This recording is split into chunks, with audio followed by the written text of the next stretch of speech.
और हाइड्रोक्साइड का होता है OH-1, है ना। जब ये दोनों मिलके कंपाउंड बना,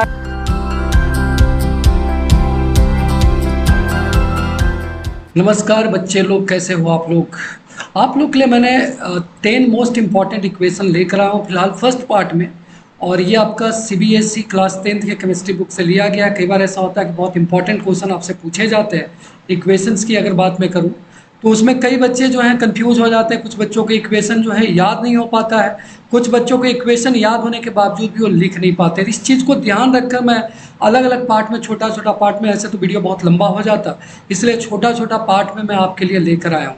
तो आपको बस मेरे साथ बने रहना। आज मैं शुरुआत के 10 इंपॉर्टेंट इक्वेशन लेकर आया हूँ जो थोड़ा सा हार्ड भी होना चाहिए और इम्पॉर्टेंट भी होना चाहिए। आपको बस ये ध्यान से देखना है। मैं फटाफट ये 10 इक्वेशन आपको करा दूंगा और ये ध्यान रखना कि ये इक्वेशन आपको हमेशा रिवाइज भी करना है ना।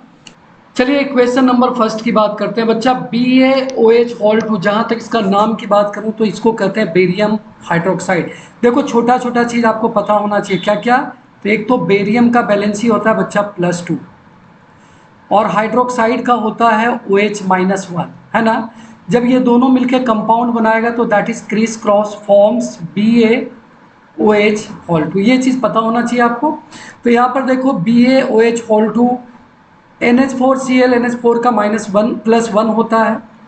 मैं लिखता चला जाता हूँ +2 -1 +1 -1 +2 -1, ये आपका अमोनिया फॉर्म किया +3 -1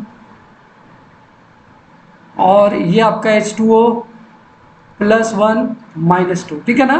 तो इस तरह से कंपाउंड का फॉर्मेशन हुआ है और इसको मैं बैलेंस अगर कर दूं तो ये ऑलरेडी आपका बैलेंस है। बैलेंस करने के लिए आपको ध्यान रखना है बेरियम 1, बेरिलियम 1, ऑक्सीजन आपका 2, ऑक्सीजन आपका यहाँ देख लीजिए 2, और इस तरह से ये आपका इक्वेशन बैलेंस्ड है।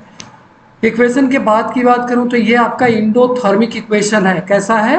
दैट इज इंडोथर्मिक रिएक्शन, और इसको हम लोग डबल डिस्प्लेसमेंट में लेंगे, है ना। किस में लेंगे? Double displacement. डबल डिस्प्लेसमेंट इसलिए क्या है बच्चा, क्योंकि ये दोनों ब्रेक डाउन हो रहा है, ब्रेक डाउन होकर अलग अलग 3 कंपाउंड का फॉर्मेशन कर रहा है, इसलिए इसको डबल डिस्प्लेसमेंट कहेंगे। इंडोथर्मिक इसलिए कहते हैं क्योंकि इसको हीट की जरूरत पड़ेगी रिएक्शन को परफॉर्म करने के लिए। तो चलिए पहला नंबर इक्वेशन आपका कंप्लीट हो गया। उम्मीद है कि ये आपको ध्यान में रहेगा। नेक्स्ट इक्वेशन की बात करते हैं। कैल्शियम हाइड्रोक्साइड दैट इज +2 -1 +4 -2 +2 -2 +1 -2, ये मैं इसका बैलेंस ही लिख दिया आयनिक। इसका आयन अगर दिखाएं तो कैल्शियम का +2, तभी जाकर आपका बना क्रिस क्रॉस मेथड CaOH. तो जब भी हम कैल्शियम हाइड्रोक्साइड को कार्बन डाइऑक्साइड के साथ रिएक्शन कराएंगे तो इसमें देखो हाइड्रोजन है ना, इस वाले में हाइड्रोजन है और इस वाले में आपका ऑक्सीजन है, और ये दोनों जब भी जुड़ेगा तो आपका H2O का फॉर्मेशन करेगा, है ना। 100% H2O का फॉर्मेशन करेगा और फॉर्मेशन करने के बाद बच्चा इक्वेशन जो बनेगा that is CaOH + CO2 forms CaCO3 + H2O। ये दोनों इक्वेशन आपका बैलेंस्ड है और सबसे बड़ी बात ये आपका डबल डिस्प्लेसमेंट है। डबल डिस्प्लेसमेंट, अगर आपको डबल डिस्प्लेसमेंट रिएक्शन लिखने आए तो आपको यही लिखना है, दैट इज, क्योंकि इसमें आपका 2 चीज़ का फॉर्मेशन होता है, 2 चीज़ का ब्रेकडाउन होता है ना। चलिए नेक्स्ट पे चलते हैं। हमारे इक्वेशन नंबर 3 की बात करते हैं। दिस इज कॉल्ड रेस्पिरेशन, है ना। रेस्पिरेशन है बच्चा, और रेस्पिरेशन में हम लोग क्या करते हैं, ग्लूकोज ऑक्सीजन के प्रेजेंस में क्या होता है, बर्न होता है। बर्न होने के बाद जब भी ग्लूकोज एनर्जी बर्न होगा ऑलवेज फॉर्म CO2 और साथ में आपका वाटर फॉर्म करेगा, ठीक है ना। हमेशा जब भी ग्लूकोज या किसी भी फ्यूल को आप बर्न करोगे हमेशा कार्बन डाइऑक्साइड बनाएगा और साथ में आपका H2O का फॉर्मेशन करेगा। किस टाइप का रिएक्शन है भाई? तो एक तो ये रेस्पिरेशन हो गया और दूसरा आपका एक्जोथर्मिक रिएक्शन। क्यों? क्योंकि ये हम लोगों को हीट देता है। जब भी आप रिएक्शन करता है क्या देता है, एनर्जी देता है in the form of heat. चलिए ठीक है। Next equation equation number 4, potassium chlorate. अगर इसको बैलेंस करके देखोगे तो देखो यहाँ पर पोटेशियम एक, क्लोरीन एक, यहाँ पर ऑक्सीजन 3 है और यहाँ पर आपका 2 है। तो हमको इसको बैलेंस करना पड़ेगा और बैलेंस करके लिखना पड़ेगा 2KClO3 फॉर्म्स 2KCl और प्लस 3O2, और इस तरह से ये दोनों बैलेंस हो गया। किस तरह का रिएक्शन है भाई? तो दैट इज डीकम्पोजिशन। कैसा रिएक्शन है? डीकम्पोजिशन रिएक्शन है। इसके साथ साथ कैसा है भाई? तो ये आपका एंडोथर्मिक है, क्योंकि ये हीट देंगे तभी ये आपका रिएक्शन करेगा। This one is endothermic reaction. Clear ना? ऐसे भी एक चीज ध्यान रखना कि जब भी यहाँ पर 3 होता है, मैक्सिमम केसेस में अगर CO3 होता है तो भी आपका CO2 टूटता है और साथ में O2 का फॉर्मेशन करता है ना।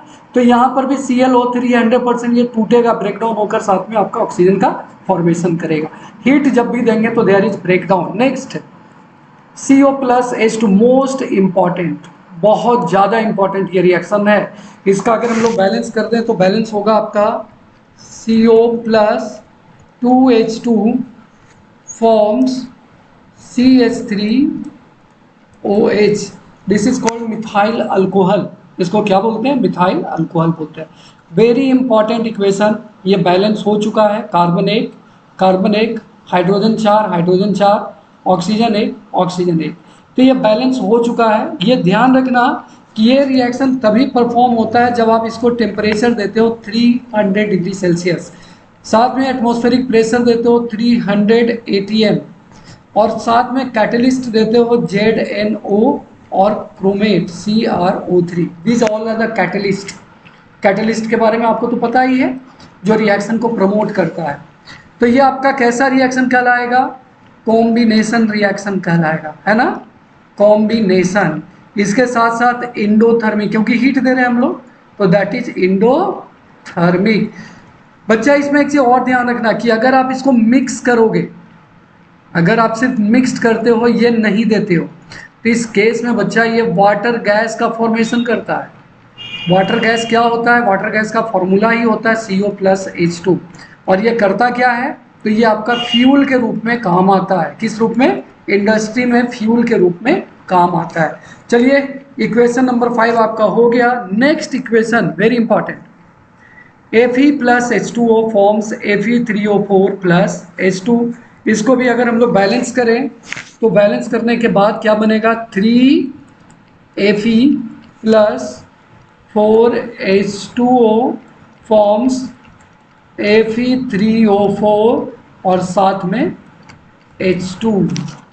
देख लो बैलेंस है कि नहीं। 3Fe हो चुका है, हाइड्रोजन 4 है और यहाँ हाइड्रोजन कितना है? हाइड्रोजन 8 है ना, तो यहाँ पर हम 4 करेंगे, ठीक है ना। तो ये इस तरह का हो गया। अब सबसे पहली बात Fe3O4 है क्या? तो Fe3O4 के बारे में अगर बात करें तो जब हम FeO का नाम है फेरस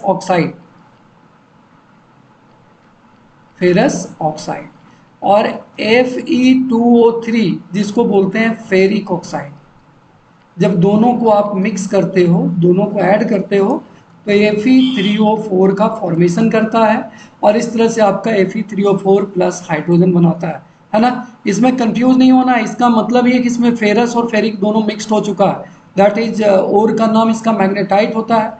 इसके ऊपर भी मैं एक वीडियो बनाऊंगा बहुत जल्दी, जिसमें आपको Fe2O3 और Fe3O4 का कंडीशन, रिक्वायरमेंट सब कुछ मैं आपको बताऊंगा, ठीक है ना। इसमें कंफ्यूज आपको नहीं होना है। नेक्स्ट इक्वेशन की बात करें तो NH3+HCl फॉर्म्स NH4Cl। ये है अमोनिया, है ना। ये हाइड्रोजन क्लोराइड है और ये आपका अमोनियम क्लोराइड है। क्या है? Ammonium chloride. देख के ही आपको पता चल रहा है this one is the combination reaction.